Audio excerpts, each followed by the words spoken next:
I'm Will. This is an episode of Owners Club. Welcome back to Resto Revival. Let's go meet him.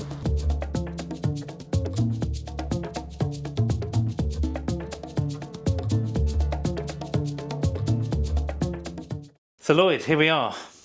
Your Renault Clio 172 Cup. Yeah. Thank you for giving me your time today. Give us an overview. Why the 172? There's lots of Clios out there. There's lots of different types of sport and the 182, etc. So why this? So I've had a number of Mark II Clios. I've had two 182s or three 182s, I think. And I've always sort of aspired to get, I say aspired, but I've always wanted a 172. The trophy is the holy grail. Yeah. But I think the 172 was made as a more of a raw form from the factory, whereas the trophy's got the nicer seats and they're a bit nicer with the sack stampers and things. Yeah. But the 172, I think, was always that raw and tactile sort of car to own and to have and to drive. And I just always wanted one. I've had the 182s and I've modified the 182s beyond what I should have done, if I'm honest. But the 172 is something I've always wanted to have and to keep fairly stock. I don't want to go down the road of putting a cage in and taking the back seats out and things like that. I want to keep this fairly standard. So if I need to put it back to standard in a day, I can. And this is a car that I want to keep for a little while. I'd like to say indefinitely, but petrol heads, we always change our cars every 2 minutes. Yeah. But the 172 has always been something that for me, I've always wanted, and I've looked at the trophies, and I've come close to purchasing one or two. But with the trophies, I don't think I'd ever drive it. I think I'd lock that in away and I'd put it somewhere and forget about it for 20 years and come back to it and hopefully it's appreciated. Yeah. Whereas the 172, I use this, and yeah, it's I'm not going to say an appreciating classic. I don't want to jinx any 172 Cup owners, but it's the one that I wanted to keep and wanted to get to.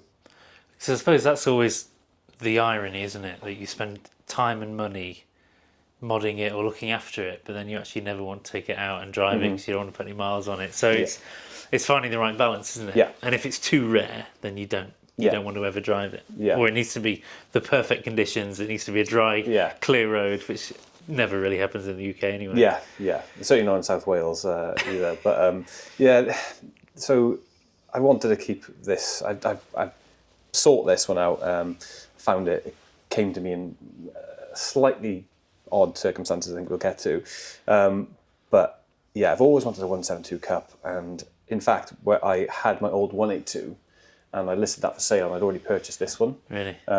Because my old 182, I put a cage in it, bucket seats, and I'd gone to town on that, and I ruined it for the road. Really? I really dislike driving it on local roads. I dislike driving it to a track day, dislike driving it back, and I just wasn't using it for the reason I bought it. So the intention with this is, and that's why I've got one bucket seat and not two bucket seats, is I'd like to get my wife and my daughter in the car and we go for lunch on a Sunday, and then I can also take it out on a Sunday afternoon after lunch and take it for a little rip around some B roads and enjoy it for myself. Yeah, it's I noticed you'd kind of half modded the inside, like you say, for your partner and your daughter. So so tell us a bit the kind of backstory to why this one in particular. Okay. You know, why you had it, how that sort of came about. Okay. So like I said, I've always wanted a 172 Cup. Yeah. For me, and I know this is going to go against the grain, but I think the 172 is the petrol head's car over the trophy. And I've said it. But I do believe that. I think the 172 Cup is the driver's car. The 182 trophy is, would I have one? Absolutely. Would I drive it? Absolutely not. Yeah. So I've always wanted this 172 Cup. This one in particular, so like I said, I had my 182 Cup, which was track orientated, and I wasn't using it. So I knew I wanted a 172 Cup, and I wanted to keep it fairly stock.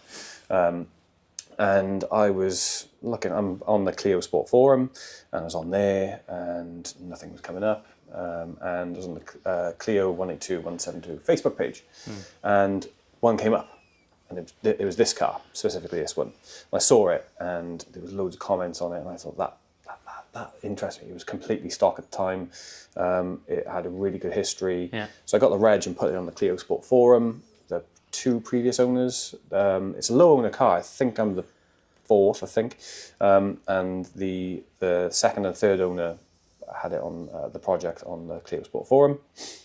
So I could see the history of it on there. It'd been well looked after. Both of those owners had tried to restore it and put little bits that had broken, like little brackets for the seat belt had broken. Yeah.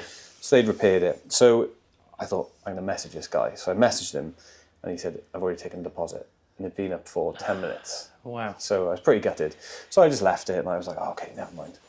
So about 2 days pass, and I'm in work, and I get a Facebook message from somebody who I wasn't friends with, a guy called Lee.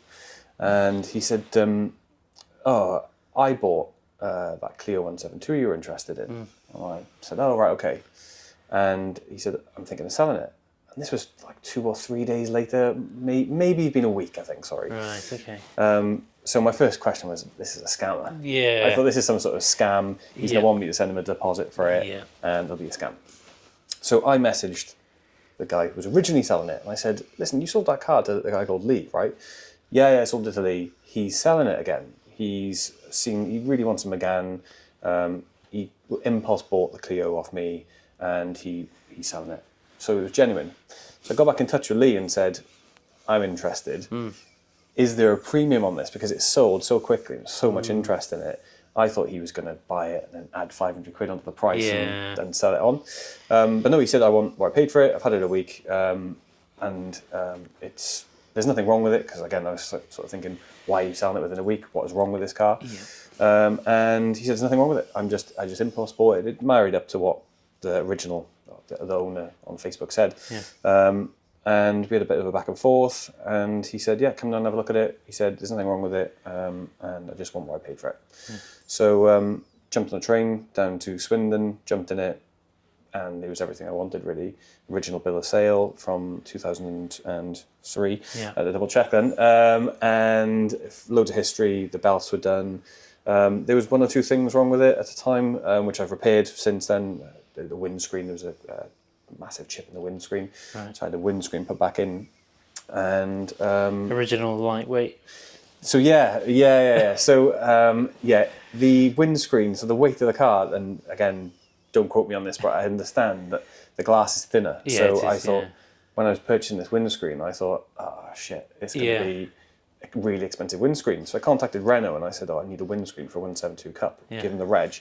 And they said, yeah, we've got one, we can get a few in stock from France, we can get it within a week. It'll be 200 quid. Okay. And I was really surprised. Yeah, that does sound cheap. Yeah. But basically it's a 1.2 windscreen. It's a windscreen from a basic Clio. It's not any thinner than a basic Clio. Right. So the 182 Cups, the 182s had like rain sensors and light sensors in that on the windscreen. But it's just a basic windscreen. Is it?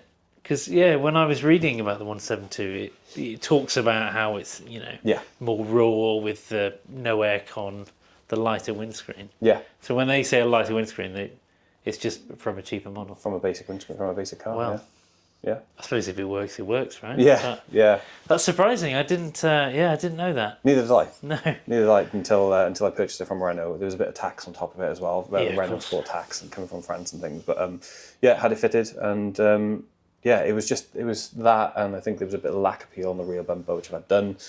I think it's as you say, it's been clearly well looked after. Yeah. With other people on the same sort of forums, so I suppose you don't accidentally buy a 172 Cup, do you? No. You'll buy a Clio. You wouldn't buy this one. Yeah. So how long have you had it?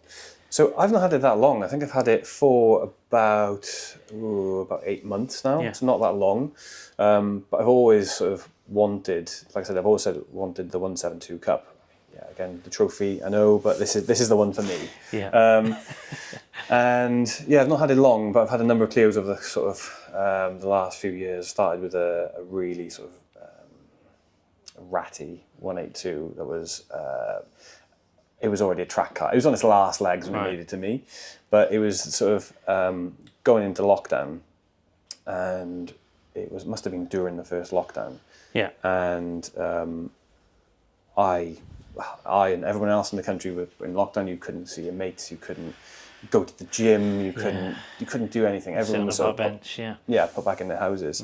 So our daughter was about 6 years old at the time, and sort of speaking honestly and as open as I can, I sort of started to have sort of mental health issues. I started to feel really sort of depressed and down because I couldn't see my mates, couldn't go to the gym. Gym and exercise is a big part of my life. Yeah. I know you wouldn't think it, but it's a big thing for me. And it's a big thing for me, and seeing my mates and stuff like that. And during lockdown, everyone, the first lockdown was locked in, and you couldn't see your friends, couldn't see your family, with a young daughter as well.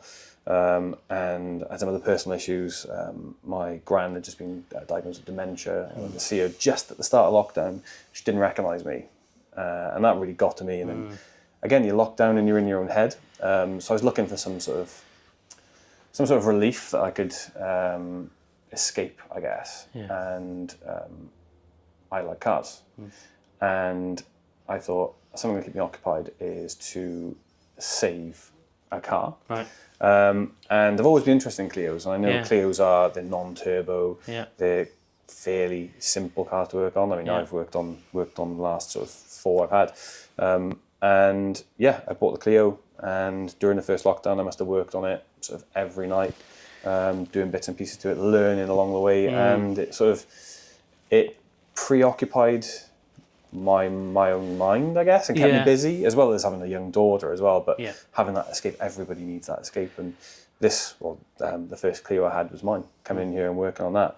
So I sort of saved that car and sold it to a friend after about a year after the first sort of lockdown, I guess. Yeah. I did 1 or 2 track days in it and sold it to a friend. It came to a point then where I thought, I think I need a Clio again. I need something I can work on, because I'm not a mechanic. No. And I needed something I can work on and not be afraid to break. If you snap a bolt on a car in your garage, you've still got your daily to run around in. So, and Clios are inexpensive cars. So I was looking for another Clio, and I found my Racing Blue Clio, the last one I had before this. And again, spent a lot of time, a lot of money on it, and I took it too far. I took it too far, for being completely honest. Yeah. Cage, bucket seats, coilovers, anti-roll bars, you name it, I'd pretty much done it to that car. Yeah. Apart from going to sort of throttle bodies and beyond. Yeah. But yeah, I just ruined it for the road. I didn't enjoy driving on the road, as I said earlier. Yeah. So that was the point where I thought, I need a Clio that I know. I've had 3 now, and I think I know what I want from a Clio. Yeah. So that's when I got. I was looking for the 172 Cup, and I thought I can keep it totally standard, totally stock. You could feel my nose growing. And again, this one came up, and as I said, the story of that and how this came to me.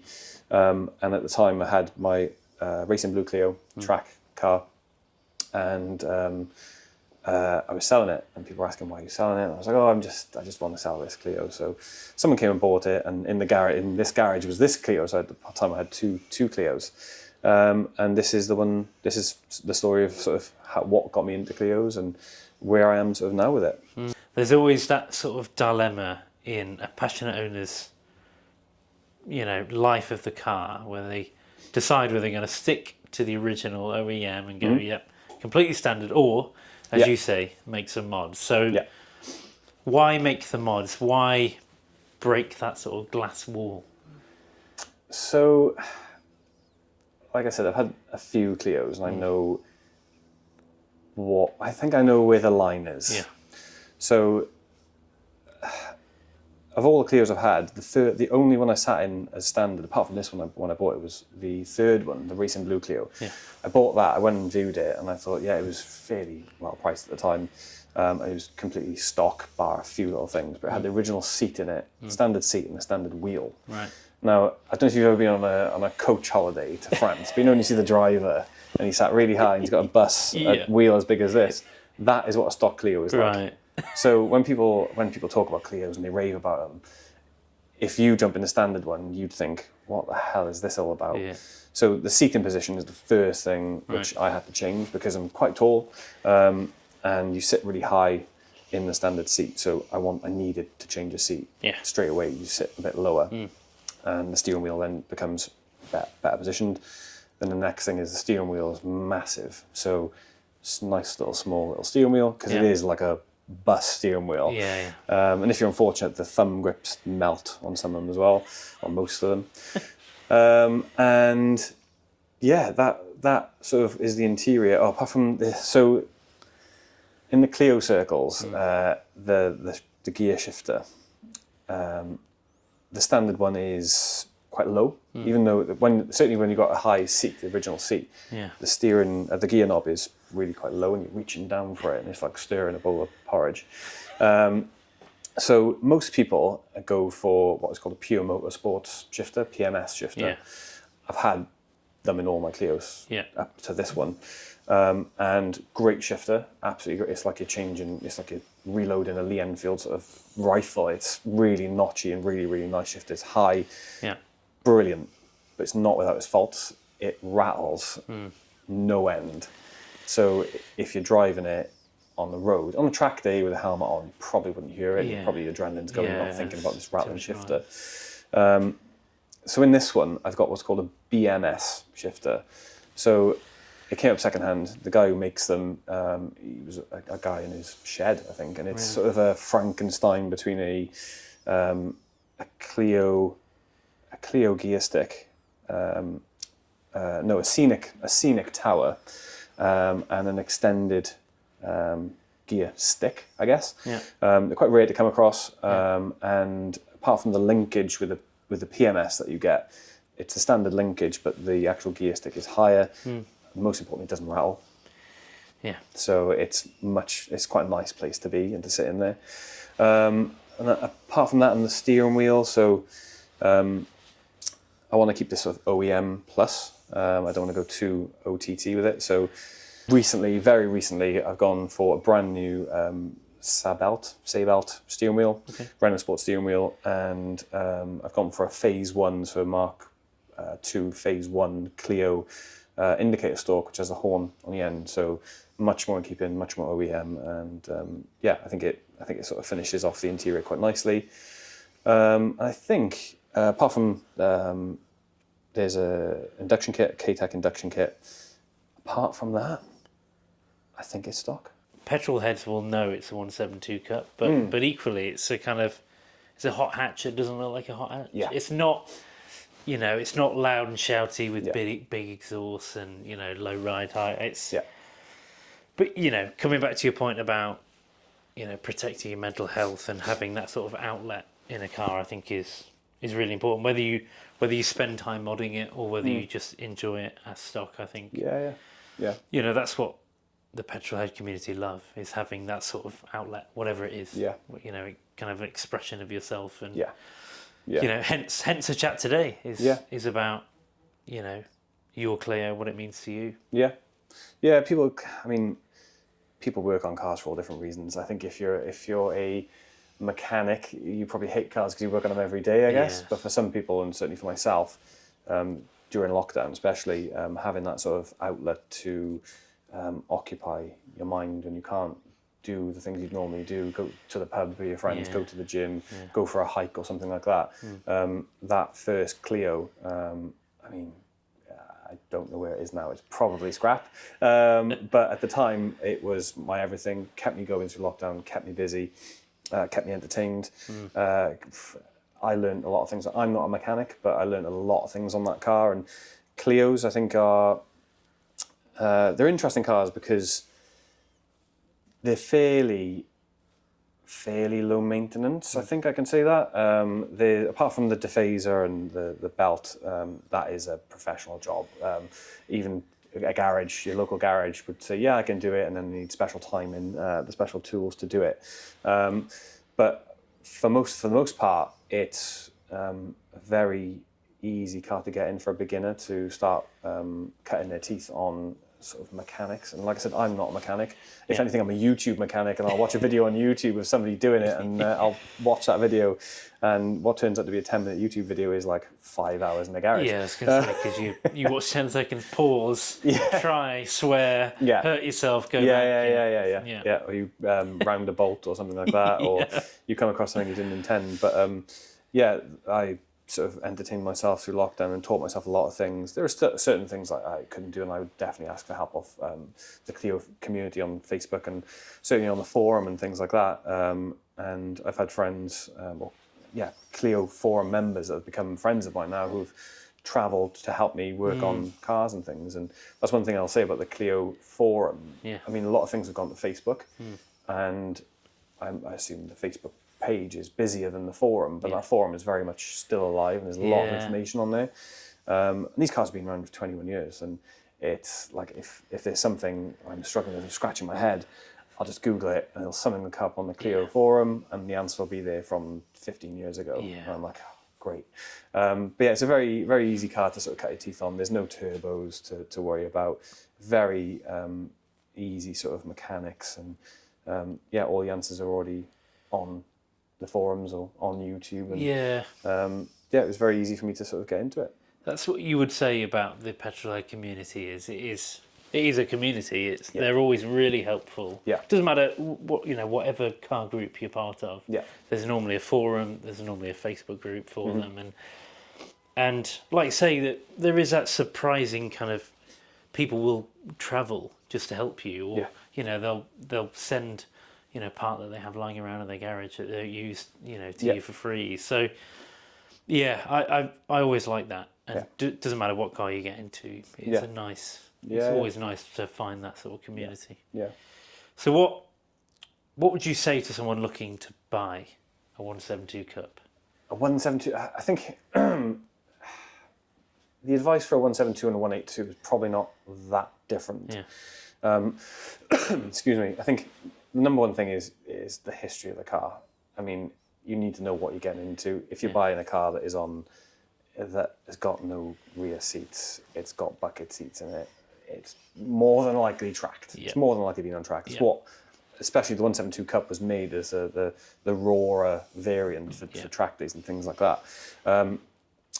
So know what you're getting into. I think just look at the car. But I guess that advice goes for any car. I mean, if you bought a Golf with no back seats and a bucket seat, you think it'd been tracked. Specifically for Clios, the history with the cam belt and the dephaser, that is a very, I don't want to say expensive job, but you need to have a garage that knows what they're doing. Like your normal garage on the street, they could probably do it, but the time will be way out. You need a specific tool to do the timing on this car. So make sure the belts have been done. Second thing is rust. They are starting to rust. They're 21 years old now, and they sort of rust from the inside out as well. So it's the rear arches they tend to go on, and you can usually tell with bubbling on the rear arch or around the petrol cap. You'll see bubbling come through, and if you can see it on the outside, it's 10 times worse on the inside. I was going to say, it's already too late. It's already too late by that point.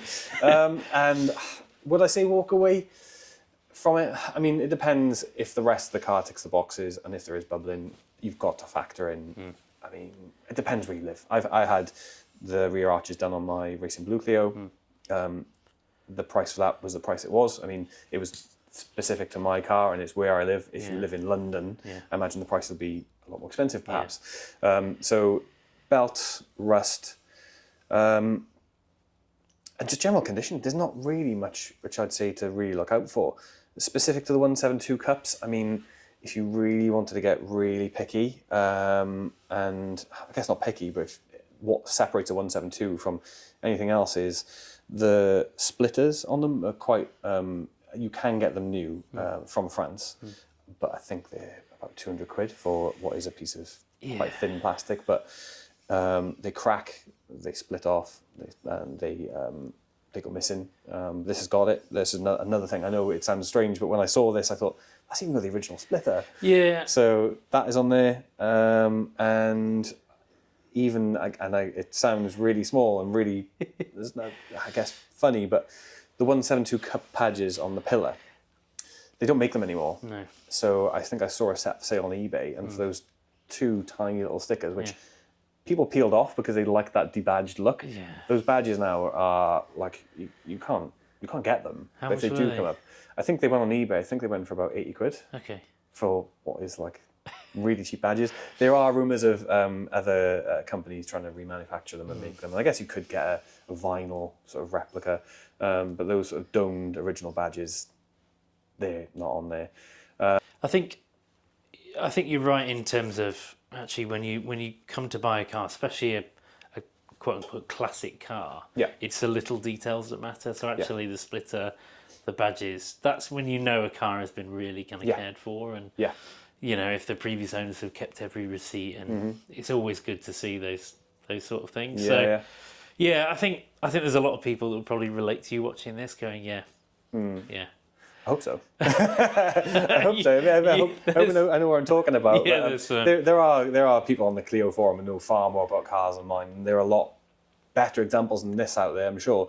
But the Clio Sport forum, they are super helpful. And going back to what you said about people sending you parts and things like that, I've had that. I've put a story up on, say, Instagram, and I've gone, I need this part, and if you have it, someone will message me and go, yeah, I've got it, and I'll ask, how much do you want for it? And they'll go, I don't want anything for it, I'll stick it in the post and you can have it, because they've got that spare, and it doesn't mean anything to them, but to me it meant a lot. So of course. I've had bits like that, and certainly the Racing Blue Clio I had, I met he's become a friend now, a guy called Kiv, but he came over from Bristol to help me lower the subframe to do the E-Pass electronic steering on that one.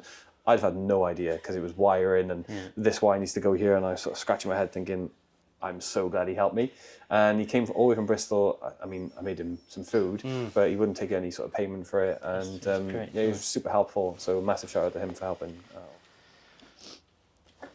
Yes, it's funny because there's not really a lot to look at, is there? No, not really. It's a big lump. 2 litre naturally aspirated engine in such a small little tin. I think that's what sort of separates Clios, I guess. I don't think they'll ever make, or manufacturers will ever make a car like this again, really. No, Manual. Everything's small and turbocharged, isn't it? Manual. It's bigger than I thought, actually. As an engine block, I assumed it'd be smaller than this. Maybe it's because the bonnet base is small itself, but you've got. I guess if you are looking for a Clio and you see this is missing as well, this is just a fuel rail guard basically behind you as your injectors. So it's quite heavy, I guess. I mean, if you're looking for it to save every pound of weight in this track car, this would be one of the first things to go. But then you risk having a bit of an explosion, I guess, if you do have a bump in it. But it's one thing to keep your eyes out for. Well, I think we should take it for a drive. Yeah, cool.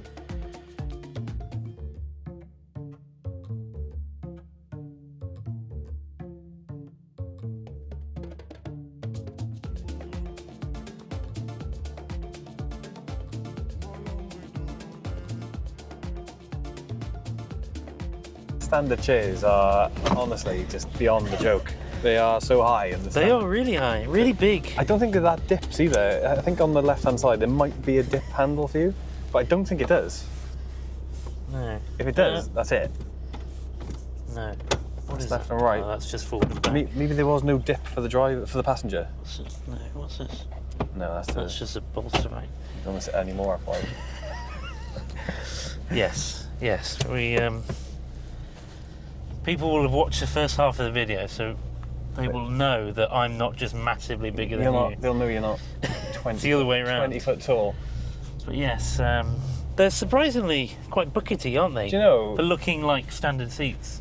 The standard seats, the standard cloth seats that are in here, are much better than the 182 part leather seats. I think these are more grippy because they're not leather. They've got that extra sort of cloth grip on them. They are really comfortable seats. There's nothing wrong with the seat as comfort. But they are weirdly high. It's just beyond a joke. You're sat so high. I mean, your head isn't even touching it. I'm average height, and I feel like a giant in this tiny car. That's why, like, sort of 6 foot, I was sort of it did look like I was noddy and like a bit of a clown car. And the first one I ever drove, the Racing Blue one before this, that was the first one I got in with a standard seat and a standard wheel. And I thought, what the hell is this about? All the others had, the first one had a bucket seat, and the second one did as well. So yeah, it's definitely an experience in a car with a seat that high. You do feel like you're sat on it rather than Yes, it does. Yeah, because that's a good way to describe it. Fortunately, Obviously, it looks a lot more involving. Yeah, unfortunately, my wife's not your height either, so she's a bit shorter, so it doesn't look as odd. But yeah, it does look odd to people looking at it thinking, why have you got one bucket seat? Did you only buy one? Or have you only got one? I've got two. The other one's in the roof, top of the garage, stored away. But it makes sense for me, my family and my situation. I want to use it. I don't have a car in the garage I'm not using again. Feels very nostalgic in here. It smells like the 2000s of carpet and Renaults of old. Yeah. I like it. It instantly kind of takes you back, which I like. The other things, I guess, which sort of set a 172 Cup apart from any other sort of Clio is there's no ABS. Yes. So there's no ABS, there's no aircon, it's your bog standard sort of dials, there's no climate control. And yeah, it is a raw feeling. I mean, if someone was looking to buy a Clio and they were getting into their first one, apart from the seats and the steering wheel, they would have to sort of maybe, I don't want to say lower your expectations, but just know what you're buying. You're buying a 21-year-old Renault tin. You're not buying a sort of a German premium car. So yeah, it does have its rattles and its little creaks and things, but I guess that comes with. It comes with the territory, doesn't it? I think a non-petrol head would look and just think you've lost your mind. Yeah. But then I think people who are into cars go, it's fine. It is what it is. You know, cars aren't perfect. For me, the sign to go work on my car is normally about when my wife puts on reality TV. Oh yeah. That's normally the indication, right? Yeah. Oh, I need to go and fiddle with the brakes. Yeah. I just need to go fit a steering wheel. But there has been occasions when I've asked my wife to, especially lining up the gear stick. When you fit an aftermarket gear stick on a Clio, you need somebody here to sort of go through the gears, and you're underneath the car. So yeah, 10 o'clock at night, she's in a sort of dressing gown, and he's in the garage again. Yeah, can you give me a hand bleeding the brakes, please, at like 10 o'clock at night? No, I won't. Disturbing her from Married at First Sight. Just saying, can you do me a favour? Can you bleed the brakes? Yeah. And she's an expert at button down on the brake pedal now. Nice. So yeah, she does like it. She likes being in it. I think she learned to drive in a Clio, so it does give her those sort of memories of when she learned to drive and passed her test and things like that. But yeah, for the most part, I think she likes it. Hope she likes it. That's good of her. I don't think my wife would. She's like, no, you got yourself into this mess. That is the joy with a car that doesn't have a turbo. That it just has that willingness to just go way beyond what most cars do. And having the red line at 7.5. It just feels so much more powerful than 170 brake, doesn't it? Yeah, I think it's power to weight. Yeah. You don't get that experience in a bigger German car unless it's turboed and maybe tuned and things like that. But it's just that raw feel of having a naturally aspirated 2 litre in what is a tin, basically. Yeah. You would say that Renault have really kind of achieved what they set out to do. It was, we've used the word quite a lot, but that sort of raw sense of, you strip away the aircon, you save weight where you can, you put a fairly big engine, non-turbo, and it just wants to drive, doesn't it? Yeah. It just wants to be revved. Yeah. The Clio is a car that I forgot about for a long time. Like when I was learning to drive, it was a lot of my friends' first cars. Oh, right. But obviously, very shite. basic version, but yeah, the more I read about the 172 Cup, the more I liked the idea of it. And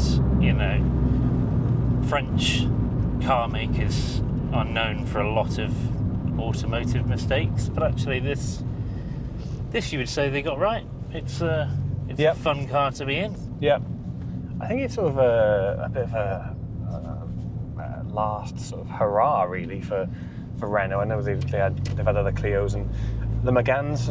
I had a Megane RS 250. Really enjoyed that car, and that was what changed my opinion about French cars. Yeah, was the Renault Megane RS.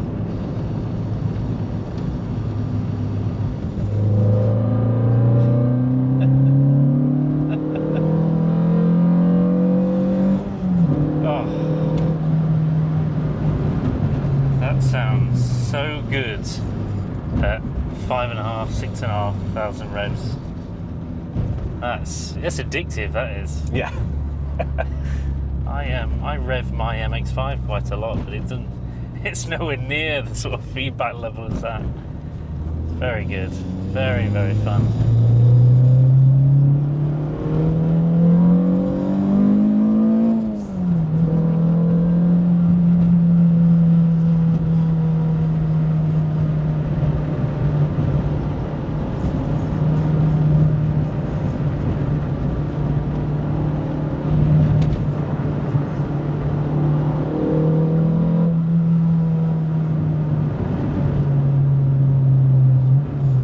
But as we were saying, I think you are right in this being the sort of last hurrah, because they just don't make cars like this anymore.